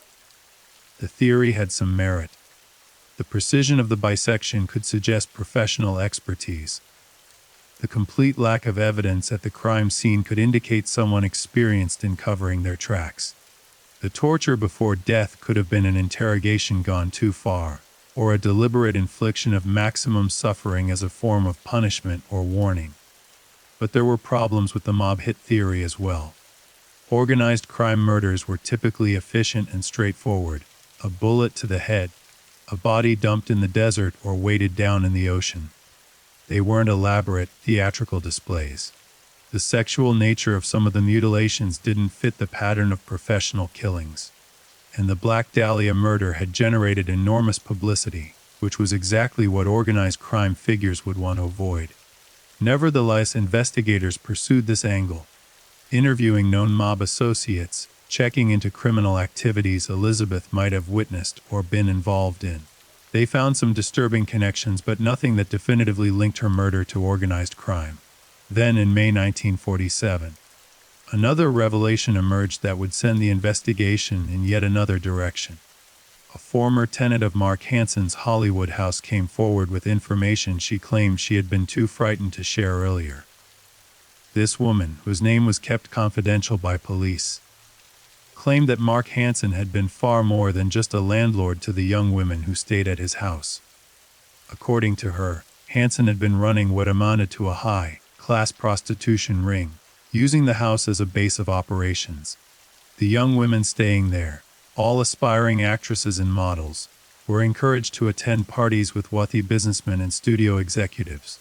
Some of these parties, the woman claimed, involved drugs and sexual activity. Elizabeth Short, according to this witness, had attended some of these parties. She had been uncomfortable with what was expected of her, and had refused to fully participate. This had created tension between Elizabeth and Hansen. The witness claimed that Hansen had threatened Elizabeth, telling her that if she didn't cooperate, she would be thrown out of the house with nowhere to go. If this account was true, it provided Mark Hansen with a potential motive. Had Elizabeth threatened to expose Hansen's operation? Had she gone to the police or threatened to go to the press? Could Hansen have killed her to silence her? Detectives brought Mark Hansen in for another round of questioning. This time they were more aggressive, more accusatory.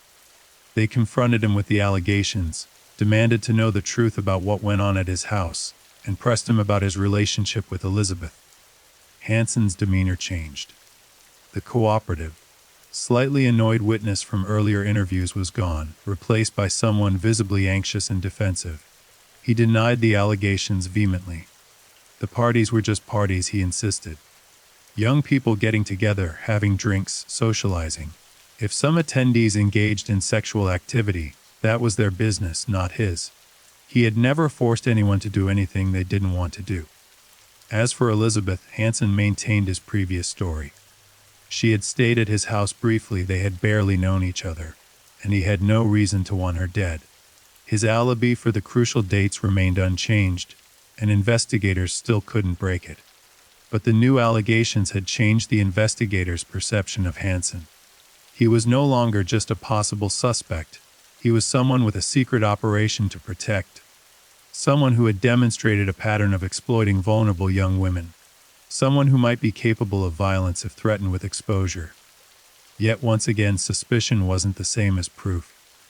Without physical evidence or a witness who could place Hansen with Elizabeth on the relevant dates, the case against him remained entirely circumstantial. The investigation into Hansen's alleged prostitution ring revealed another disturbing pattern. Several other young women who had stayed at or visited Hansen's house had disappeared, or died under mysterious circumstances in the years surrounding Elizabeth's murder. Not all of these cases were murders. Some were accidental overdoses, others were disappearances where bodies were never found. But the cluster of tragedies surrounding people connected to Mark Hansen was statistically unusual. Was this merely coincidence? Or was there something darker at play?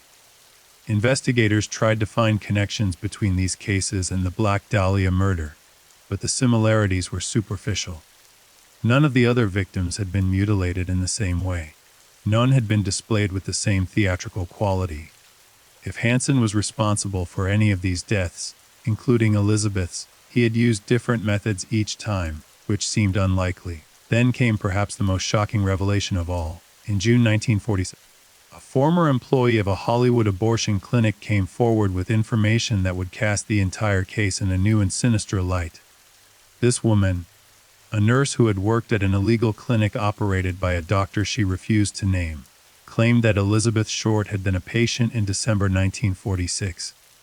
According to the nurse, Elizabeth had come in seeking an abortion. The procedure had been performed, but there had been complications. Elizabeth had hemorrhaged and had been badly injured. The doctor, according to the nurse, had panicked. Instead of taking Elizabeth to a hospital where the illegal abortion would have been reported, he had kept her at the clinic, trying to treat her himself. The nurse claimed she had argued with the doctor, insisting that Elizabeth needed proper medical care, but the doctor had refused, fearing prosecution. Elizabeth had eventually recovered enough to leave the clinic, the nurse said. but she had been in pain and had needed follow-up care. The nurse had given her the name of another doctor who might be willing to help her discreetly. Why was the nurse coming forward now, months after Elizabeth's murder? She claimed she had been terrified of the doctor she had worked for, afraid of what he might do if she spoke to police. But the guilt had been eating at her, she said, and she could no longer remain silent. If this story was true, it opened up an entirely new theory about Elizabeth's murder. Had she gone to the second doctor for follow-up care? Had something gone wrong? Had that doctor killed her to cover up a botched procedure, or to prevent her from reporting the illegal abortion? Or had she threatened the first doctor, the one who had performed the abortion, demanding money or threatening to report him?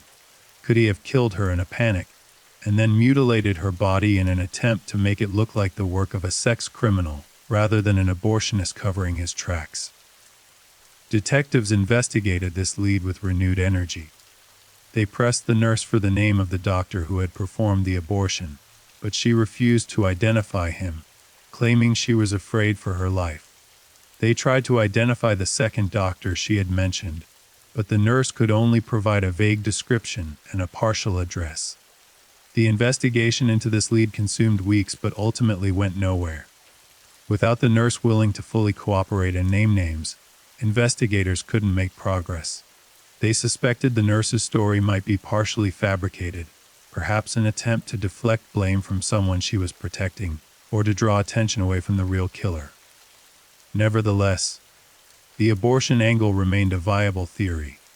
The autopsy had confirmed that Elizabeth had been pregnant at some point, and that the pregnancy had been terminated. The timeline would fit with the nurse's story. And while the extreme mutilation didn't fit the pattern of abortion-related deaths, perhaps that had been the point, to disguise the true motive for the murder. But once again, without concrete evidence, the theory remained just that, a theory. As these various revelations emerged throughout 1947, the public's perception of Elizabeth Short began to change.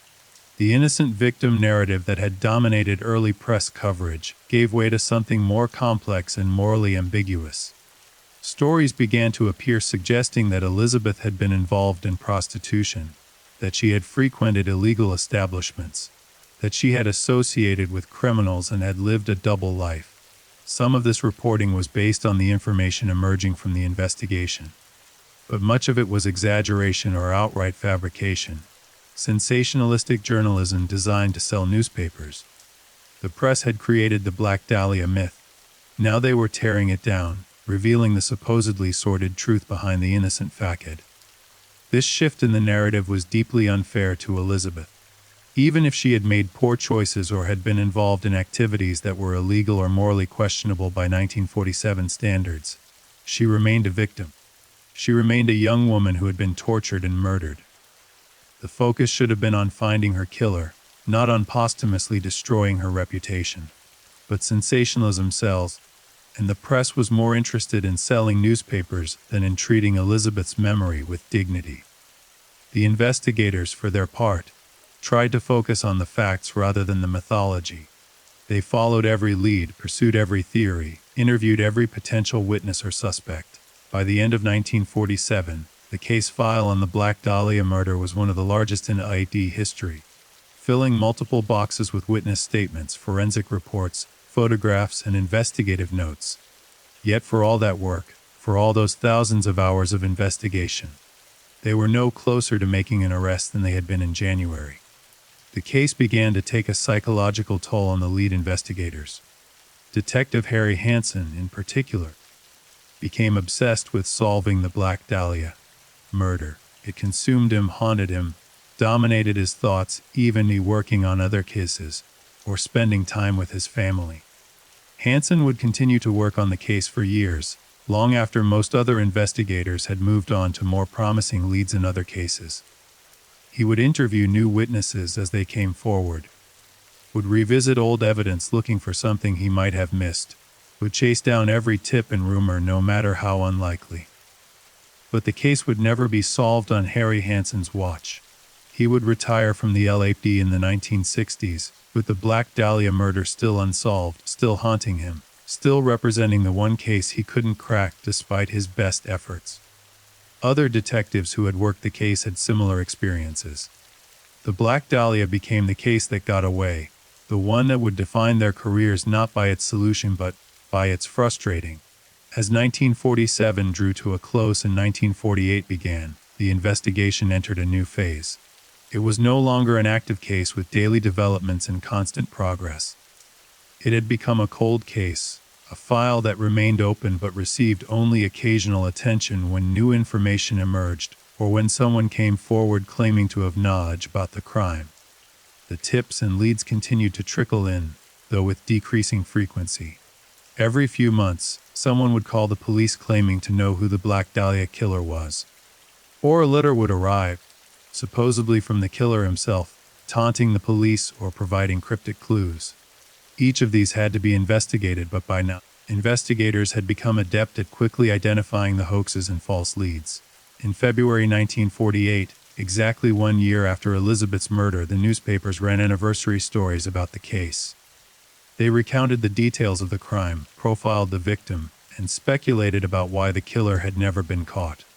The stories generated a new wave of tips, but none of them led anywhere. Similar anniversary coverage would appear in 1949-1950 and in subsequent years, though with diminishing prominence. As time passed, the Black Dahlia murder became a historical curiosity rather than a current event, a cautionary tale about the dangers of Hollywood, rather than an active investigation. But even as the official investigation stalled, the case continued to evolve in other ways. Amateur sleuths and true crime enthusiasts began conducting their own investigations, developing their own theories about who had killed Elizabeth Short and why. Some of these amateur investigations were serious and well-researched, conducted by former law enforcement officials or journalists with expertise in criminal investigation. Others were wild speculation based on tenuous connections and conspiracy theories. One persistent theory that emerged in the 1950s was that the Black Dahlia murder was connected to a larger conspiracy involving Hollywood elites, organized crime, and political corruption. According to this theory, Elizabeth had been killed because she had witnessed or knew about illegal activities involving powerful people, and her murder had been covered up by a conspiracy that extended into the highest levels of Los Angeles government. There was no evidence to support this theory, but it persisted nonetheless, fed by the general public's cynicism about Hollywood and distrust of authority. The fact that the case remained unsolved despite extensive investigation only fueled speculation that someone was protecting the killer. Another theory that gained traction was that the killer was someone who had left Los Angeles, possibly someone who'd returned to military service or had moved to another state. This would explain why the killer had never been caught, and why similar murders hadn't occurred in Los Angeles in the following Elizabeth's death. This theory had some logical support. Many of Elizabeth's acquaintances had been servicemen who were in Los Angeles temporarily before being deployed elsewhere. If one of these men had been the killer, he might have left California shortly after the murder, making it difficult or impossible for investigators to track him down. Detectives did attempt to follow up on this theory, contacting military authorities and requesting information about servicemen who had been in Los Angeles in January 1947 and who had subsequently been transferred or deployed. But the scope of such an investigation was enormous, and without any specific suspects to focus on, it proved impossible to make meaningful progress. As the 1950s progressed, new suspects and theories continued to emerge. Some were based on deathbed confessions or revelations from people claiming to have knowledge about the crime. Others were based on psychological profiling or behavioral analysis, attempts to construct a portrait of the killer based on the nature of the crime. One particularly intriguing suspect emerged in 1951, when a man was arrested for a series of violent attacks on women in Los Angeles. This man, whose name was never publicly released, had a history of mental illness and violent behavior. When questioned about the Black Dahlia murder, he neither confessed nor denied involvement, instead making cryptic statements that could be interpreted as either admission or deflection. Investigators were excited by this potential break in the case. Finally, a viable suspect who was actually in custody who could be thoroughly investigated without the risk of him fleeing or destroying evidence. But once again the excitement proved premature. When the man's whereabouts were carefully checked for January 1947, it was determined that he had been institutionalized in a mental hospital in Northern California at the time of Elizabeth's murder. He couldn't possibly have been the killer. The pattern repeated itself again and again. A promising suspect would emerge. Investigators would become hopeful. And then the suspect would be eliminated through alibi verification or lack of evidence. As the years turned into decades, the Black Dahlia case took on a life of its own, evolving from a criminal investigation into something more complex, a cultural phenomenon, an unsolved mystery that captured the imagination of generations, and a symbol of everything dark and dangerous lurking beneath the surface of the American dream. The 1960s and 1970s brought a new wave of interest in the case, driven partly by the emerging true crime genre, and partly by a cultural fascination with the darker aspects of American history. Books began to be written about the Black Dahlia, each one presenting new theories, new suspects, and new interpretations of the evidence. Some of these books were well researched and thoughtful, drawing on extensive interviews with people who had known Elizabeth or had been involved in the investigation. Others were sensationalistic and exploitative, more interested in shocking readers than in finding the truth. But all of them contributed to mythology surrounding the case. Elizabeth Short was no longer just a murder victim. She had become an icon, a tragic figure representing the broken promises of Hollywood and the vulnerability of young women in a predatory world. During this period, several new suspects emerged, some of them put forward by authors and researchers who had spent years investigating the case. Each new suspect would generate headlines, spark debates among true crime enthusiasts, and lead to renewed examination of the evidence. One of the most controversial suspects to emerge in the 1960s was a man named Arnold Smith. Smith was a medical orderly who had worked at various hospitals in Los Angeles in the 1940s. He had the anatomical knowledge that could explain the precision of the bisection. He had a history of mental instability and had been briefly committed to a psychiatric facility in 1948. And according to some accounts, he had shown an unhealthy interest in the Black Dahlia case, collecting newspaper clippings and discussing the crime in disturbing detail. But Smith had died in 1959, making it impossible to question him directly. The evidence against him was entirely circumstantial. He had the knowledge and possibly the opportunity, but there was nothing definitively linking to Elizabeth to the crime scene. Nevertheless, Smith became a favored suspect among some researchers, who pointed to his background, his behavior, and what they saw as suspicious inconsistencies in his statements to police during the original investigation. But without concrete proof, Arnold Smith remained just another name in a very long list of possible suspects. The 1970s also saw the emergence of what would become one of the most enduring and controversial theories about the Black Dahlia murder, the theory that Dr. George Hodel was the killer. Hodel had been investigated briefly during the original investigation in 1947, but he had never been seriously considered a prime suspect at that time. He had continued to live and work in Los Angeles through the late 1940s, though his reputation had been severely damaged by the molestation allegations involving his daughter. In 1950, Dr. Hodel had left the United States, moving to the Philippines and later to other countries in Asia. He would spend the rest of his life abroad, rarely returning to America. This self-imposed exile fueled speculation that he was running from something, hiding from justice for crimes he had committed. The theory that Dr. Hodel was the Black Dahlia killer wouldn't gain real traction until decades later, when his son Steve Hodel began his own investigation into his father's life and possible crimes. But even in the 1970s, Dr. Hodel's name would occasionally surface in discussions about the case, particularly among investigators who had worked on the original case and who had never been satisfied with his alibi or his explanations. Meanwhile, the official LAP investigation continued in a desultory fashion. The case file remained open, and every few years, detectives would revisit it, looking through the evidence with fresh eyes, hoping to spot something that previous investigators had missed. In 1978, The LAPD established a cold case unit specifically designed to review unsolved homicides using new investigative techniques and technologies. The Black Dahlia murder was one of the first cases assigned to this unit.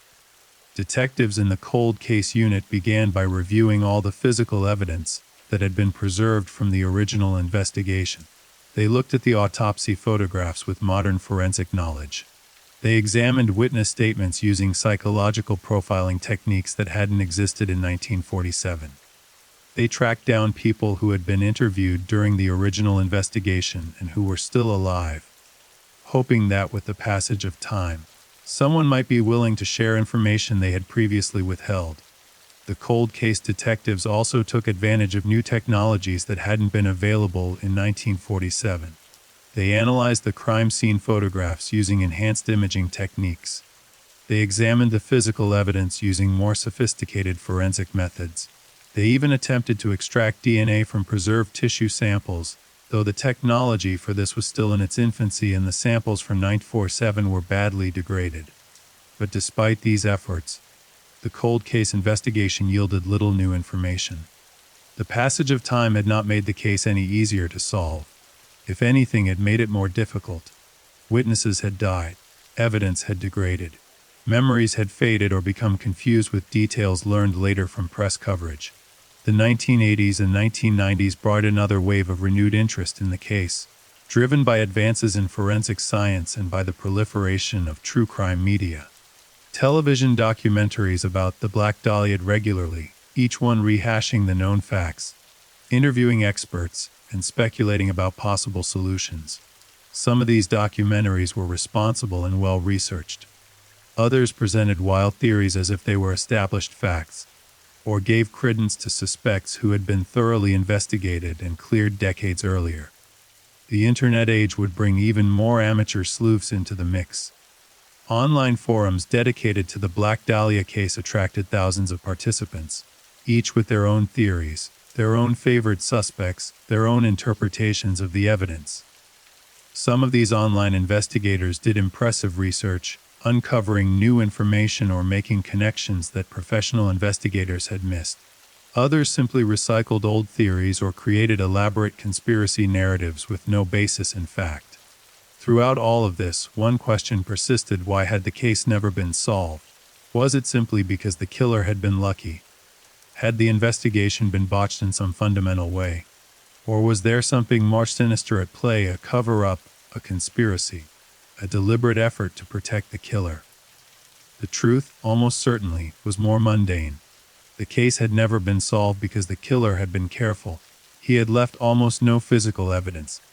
He had chosen a victim who was transient and vulnerable, someone whose movements were difficult to track, someone who knew many people but was truly known by very few.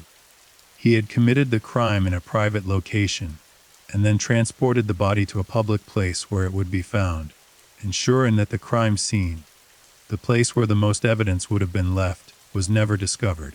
And perhaps most importantly, the killer had committed his crime in 1947, before the development of many of the forensic techniques that would later become standard in criminal investigations. There was no DNA analysis in 1947. Fingerprint technology was still relatively primitive. Forensic psychology and criminal profiling didn't exist in any systematic way. The tools that might have caught the killer simply weren't available to investigators at the time. But understanding why the case remained unsolved didn't make it any less frustrating or any less haunting. In 2003, the Black Dahlia case received perhaps its most attention since the actual murder when Steve Hodel, a former LAPD homicide detective, published his book Black Dahlia Avenger: A Genius for Murder. In it, Hodel laid out his case for why he believed his own father, Dr. George Hodel, was the Black Dahlia killer. Steve Hodel's theory was based on several pillars of evidence. First, there were the connections between his father and people in Elizabeth Short's orbit. Dr. Hodel had known people who had known Elizabeth. He had attended parties at places Elizabeth had been seen. He had moved in social circles that intersected with hers. Second, there was Dr. Hodel's background and capabilities.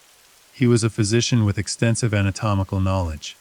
He was intelligent, cultured, and had a sophisticated understanding of art and surrealism. Some researchers had suggested that the positioning of Elizabeth's body was artistic or surreal in nature, as if the killer were making some kind of statement. Dr. Hodel had the means and the knowledge to commit the crime. Third, there were the disturbing revelations about Dr. Hodel's character that had emerged over the years. The molestation allegations, the rumors about illegal abortions, the claims from people who'd known him that he was capable of extraordinary cruelty. The fact that he had fled the country and had spent the rest of his life abroad. And fourth, there were what Steve Hodel claimed were coded confessions and conversations his father had had late in life. Cryptic statements that could be interpreted as admissions of guilt. But perhaps most dramatically, Steve Hodel revealed that the lady had actually bugged Hodel's house in 1950, 3 years after the Black Dahlia murder, as part of an investigation into the molestation allegations. According to Steve Hodel, the recordings from those bugs contained statements that suggested his father's involvement in the Black Dahlia murder, though the statements were ambiguous and could be interpreted in different ways. Steve Hodel's book became a bestseller and generated enormous controversy. Some praised it as the definitive solution to the Black Dahlia mystery. Others criticized it as speculation built on circumstantial evidence and wishful thinking by a son, trying to make sense of his father's dark legacy. The LAPD reviewed Steve Hodel's evidence and acknowledged that Dr. George Hodel was a credible suspect. But they also stated that the evidence, while interesting and suggestive, was not sufficient to conclusively identify him as the killer. Without physical evidence linking Dr. Hodel to the crime, and with Dr. Hodel himself long dead, the case could not be officially closed. Steve Hodel would go on to write several more books elaborating on his theory and connecting his father to other unsolved murders from the same era. Some of these additional theories were even more controversial than his Black Dahlia theory, and many investigators found them less convincing. But whether or not Dr. George Hodel was actually the Black Dahlia killer, Steve Hodel's investigation had accomplished something significant. It had brought new attention to the case, had introduced new evidence and new perspectives, and had demonstrated that even decades after the crime, there were still stones left unturned, still avenues of investigation that had not been fully explored. Other suspects continued to emerge in the 2000s and 2010s. A man named Leslie Dillon, who had been investigated extensively in the late 1940s and who had made statements that seemed to indicate guilty knowledge of the crime. A bellhop who had worked at the Biltmore Hotel and who had allegedly made deathbed confessions. Various servicemen who had known Elizabeth and whose movements during the crucial period were difficult to verify. Each new suspect would be investigated, either by professional investigators or by amateur researchers, and each time, the evidence would prove insufficient for a definitive conclusion. The physical evidence from the original investigation, what little of it remained, was periodically re-examined using the latest forensic techniques. In the early 2000s, attempts were made to extract usable DNA from tissue samples preserved from the autopsy. The hope was that this DNA could be compared against databases or against DNA from potential suspects. But the samples were too degraded. The preservation techniques used in 1947 were not designed with DNA analysis in mind, and the passage of time had further damaged the biological material.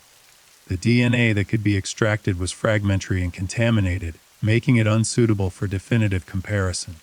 This was a crushing disappointment to investigators who had hoped that modern forensic science might finally solve a case that had baffled their predecessors.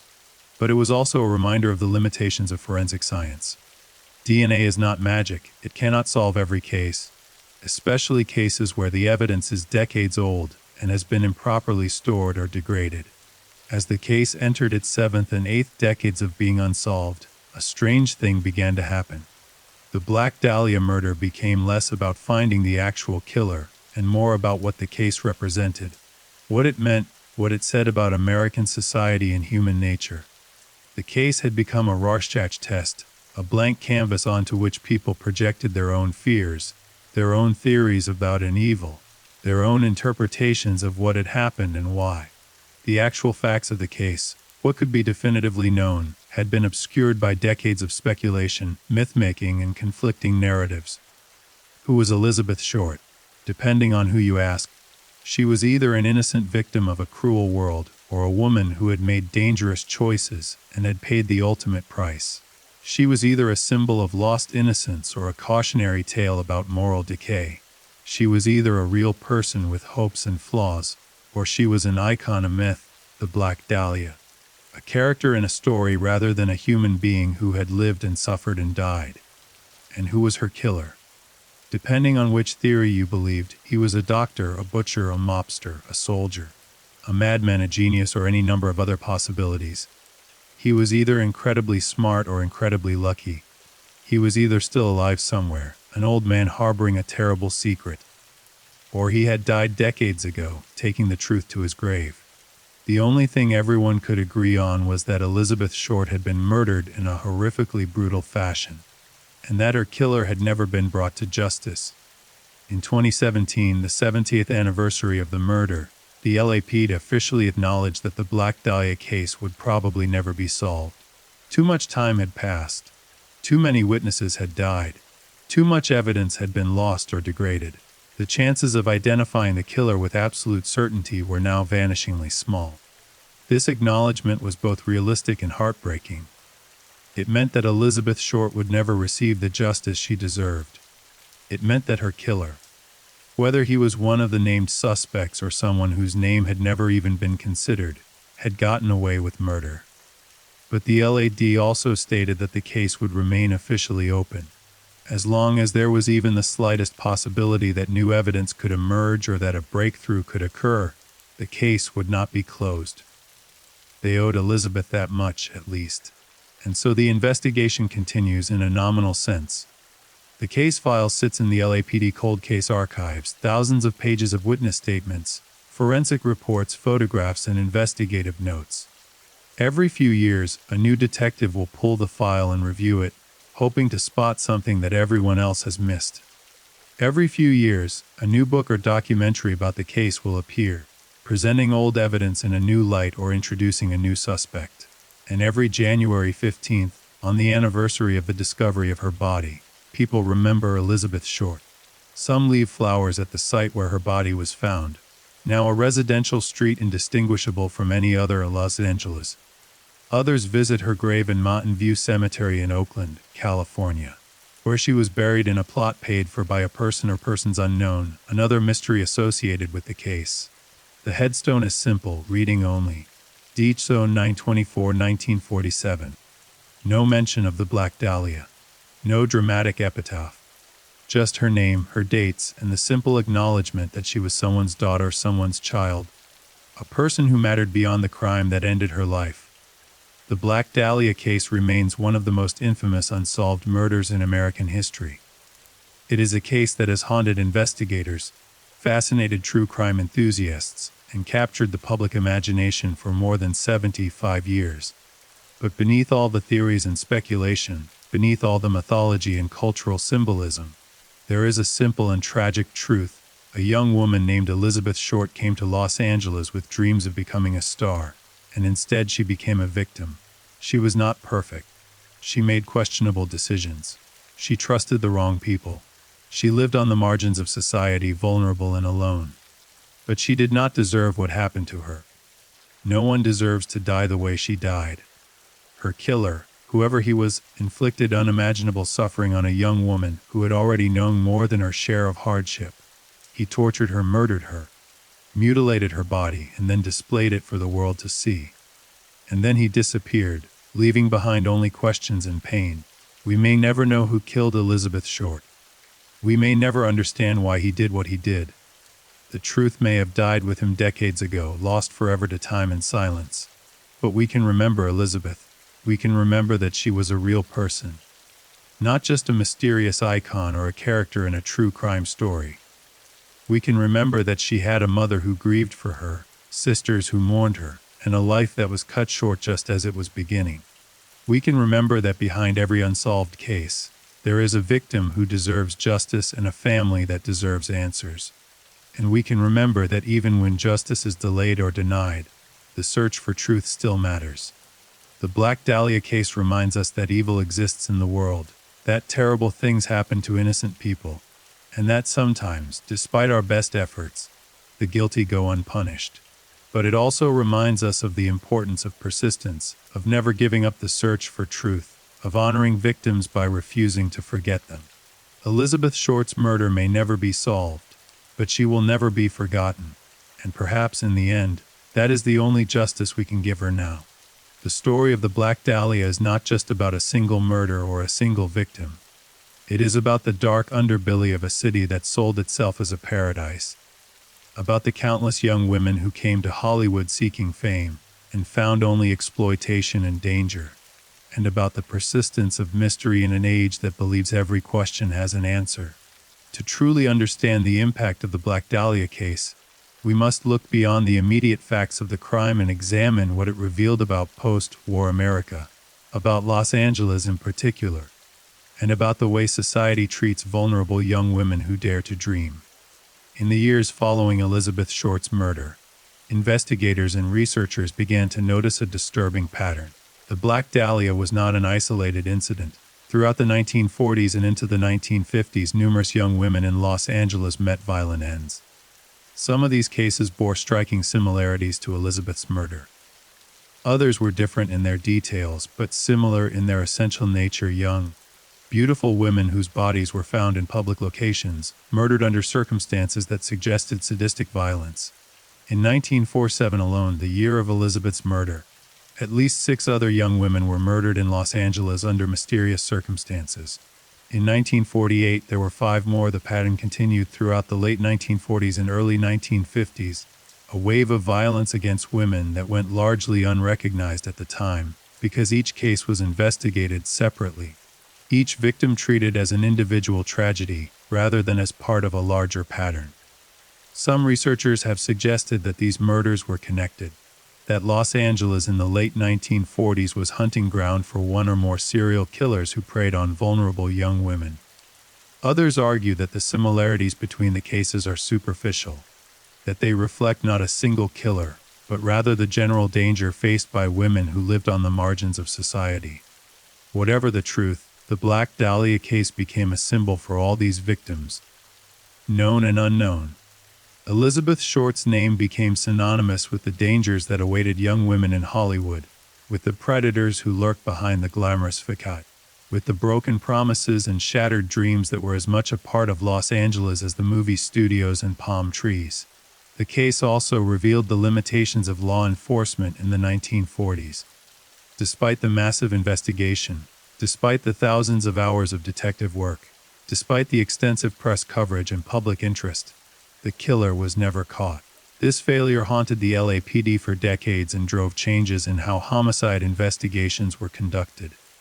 Lessons learned from the Black Dahlia case influenced police procedures for generations. The importance of securing crime scenes, the need for better coordination between different law enforcement agencies, the value of systematic record keeping and evidence preservation. All of these became standard practices partly because of failures and gaps identified during the Black Dahlia investigation. The case also highlighted the problem of false confessions and unreliable witnesses. The dozens of people who falsely confessed to killing Elizabeth Short demonstrated the need for better interrogation techniques and verification procedures. Investigators learned to be more skeptical of confessions that weren't backed up by evidence only the real killer would know. But perhaps the most significant legacy of the Black Dahlia case was its impact on American popular culture. The murder captured the public imagination in a way that few crimes before or since have managed to do. It became the subject of countless books, films, television shows, and works of art. James Ellroy's 1987 novel The Black Dahlia introduced the case to a new generation of readers, fictionalizing the investigation and creating a noir masterpiece that was as much about Los Angeles itself as it was about the murder. The novel was later adapted into a film directed by Brian De Palma, bringing the story to an even wider audience. Countless other works of fiction have been inspired by the case, some hewing closely to the known facts, others using Elizabeth's murder as a jumping-off point for entirely fictional narratives. In these works, Elizabeth Short has been reimagined as everything from an innocent victim to a femme fatale, from a symbol of corrupted innocence to an avenging ghost. True crime documentaries about the Black Dahlia have aired on virtually every major network, each one examining the evidence, interviewing experts, and proposing theories about the killer's identity. Some of these documentaries have been excellent pieces of investigative journalism. Others have been exploitative and sensationalistic, more interested in shocking viewers than in treating Elizabeth's memory with respect. The case has also inspired visual artists, musicians, and playwrights. Elizabeth Short's image, particularly the autopsy photographs, though these are rarely shown publicly out of respect for her and her family, has been referenced in countless works of art exploring themes of death, beauty, violence, and celebrity. This cultural fascination with the Black Dahlia raises uncomfortable questions. At what point does interest in a crime become exploitation of the victim? When does the search for truth shade into wholish fascination with violence and death? How do we balance the legitimate desire to solve a mystery and bring a killer to justice with the need to treat victims with dignity and respect? These are questions without easy answers, but they are important to consider when engaging with the Black Dahlia case or any other unsolved murder that has captured public attention. For Elizabeth Short's family, the decades since her murder have been a long and painful journey.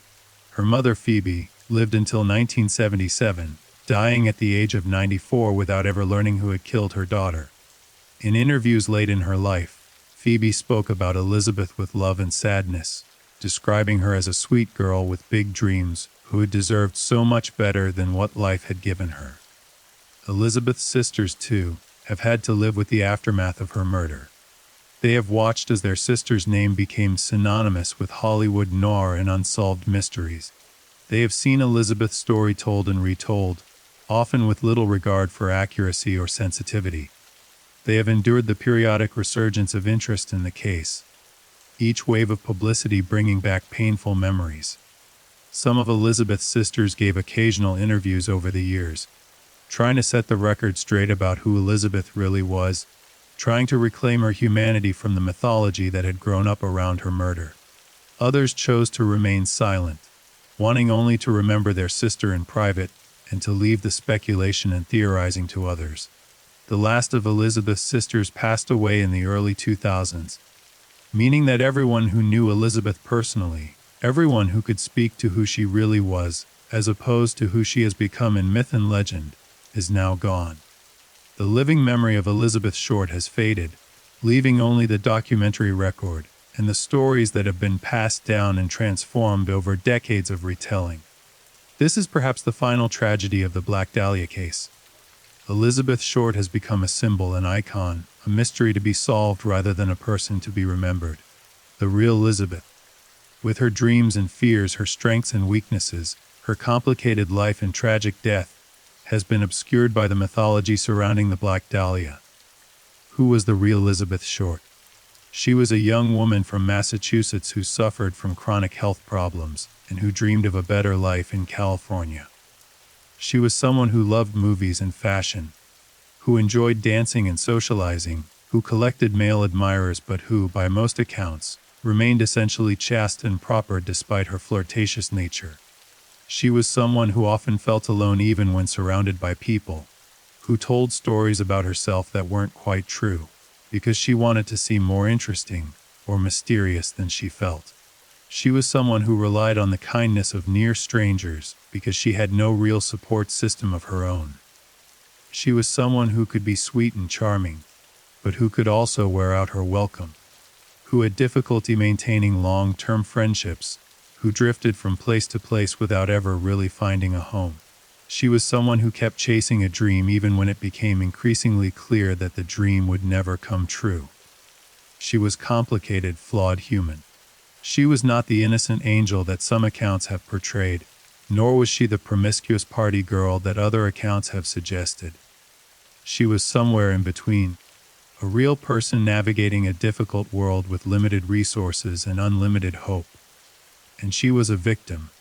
Whatever choices she took, whatever mistakes she committed, she did not deserve to be tortured and murdered. She did not deserve to have her body mutilated and displayed. She did not deserve to die at 22 with her dreams unfulfilled and her potential unrealized. The person who killed Elizabeth Short, whether it was Dr. George Hodel or Mark Hansen or Leslie Dillon or Arnold Smith, or someone whose name has never been considered, took away not just her life but her future. He took away all the experiences she would never have, all the people she would never meet, all the happiness she might have found if she had lived. He took away her chance to grow older, to mature, to perhaps find real love or achieve real success, or simply to live a quiet, ordinary life far from Hollywood's glittering promises. He took away her autonomy, her dignity, and her humanity, reducing her to an object, a victim, a crime scene. And in doing so, he created a mystery that has outlived him, that has outlived everyone who knew Elizabeth personally, that has become part of American folklore and cultural history. The Black Dahlia case will likely never be officially solved. The killer is almost certainly dead by now, whether he died in 1950 or 1970 or 2000 or some other year, whether he died peacefully in his sleep or racked with guilt or completely unrepentant. The truth died with him, buried in some grave somewhere, lost to history forever. But the search for truth continues. New investigators will continue to examine the evidence. New theories will continue to be proposed. New suspects will continue to be identified, investigated, and either eliminated or added to the long list of possibles who can neither be proven guilty nor conclusively cleared. This persistence, this refusal to let the case be forgotten, is both admirable and futile. It is admirable because it represents a commitment to justice, a recognition that every victim deserves to have their case solved regardless of how much time has passed. It is futile because after more than 75 years, the chances of definitively identifying the killer are vanishingly small. Perhaps, in the end, the value of continuing to investigate the Black Dahlia case is not about solving it, but about what the investigation represents. It represents a refusal to give up on the victims of unsolved crimes. It represents a commitment to remembering those who have been forgotten. It represents the hope that truth, however delayed, can still emerge from the darkness. The Black Dahlia case also serves as a reminder of how much has changed in the decades since Elizabeth Short's murder, and how much has stayed the same. Young women still come to Los Angeles with dreams of stardom. Predators still target the vulnerable and the isolated. Violence against women remains a persistent problem, and many of these crimes remain unsolved. But we have also made progress. Forensic science has advanced dramatically. Law enforcement agencies are better trained and better equipped to investigate complex crimes. Public awareness of violence against women has increased, and there is greater support for victims and survivors. The Black Dahlia case, for all its darkness and tragedy, has contributed to these improvements. It has served as a cautionary tale, a teaching case, and a reminder of what can happen when society fails to protect its most vulnerable members. As we reflect on the case more than 3/4 of a century after Elizabeth Short's murder, we are left with more questions than answers. We don't know who killed her. We don't fully understand why she was killed in such a brutal and theatrical manner. We don't know what happened during those 6 missing days between when she was last seen alive and when her body was discovered. But we know this: Elizabeth Short mattered. Her life had value. Her death was a tragedy. And the fact that her killer was never brought to justice is a failure that should continue to haunt us, should continue to drive us to do better, to protect the vulnerable, to seek truth even when it seems impossibly distant. The Black Dahlia case is a story about many things, about murder, wood and dreams, about investigation and failure, about myth and reality. But at its core, it is a story about a young woman named Elizabeth Short who deserved better than what life gave her, who deserved better than what death took from her, and who deserves to be remembered as more than just an unsolved mystery. She deserves to be remembered as a person. She deserves to be mourned. And she deserves, even now, even after all these years, the justice that was denied to her in 1947. The sun sets over Los Angeles now just as it did on January 15, 1947. The city has changed beyond recognition since that terrible day, but some things remain the same. Dreams are still chased and broken, the vulnerable are still exploited, and some secrets remain forever buried. Elizabeth Short's grave in Oakland is visited less frequently now than it once was. Most of those who come are strangers, true crime enthusiasts, or curious tourists rather than family or friends. They leave flowers, sometimes small tokens, and they stand quietly for a moment, contemplating the mystery and the tragedy. The vacant lot where her body was found is long gone, replaced by residential development. Most of the people who live there now have never heard of the Black Dahlia, or don't connect the name with the address. Life goes on as it always does, heedless of the tragedies of the past. But somewhere in the LAPD archives the file remains open. Case number 351, the Black Dahlia murder, unsolved. And somewhere in the collective memory of American culture, Elizabeth Short remains frozen in time. Forever 20 mysterious, forever the Black Dahlia. But perhaps, when the cameras are off and the books are closed and the documentaries have finished airing, we can remember her differently. We can remember her as Betty, as Elizabeth, as a young woman who loved movies and dreamed of stardom, who wore black dresses and collected admirers, who was kind but troubled, hopeful but vulnerable. We can remember her as human. We can honor her memory not by solving the mystery of her death, but by refusing to let the mystery eclipse the reality of her life. Thank you for listening to the story of Elizabeth Short, the young woman the world knows as the Black Dahlia.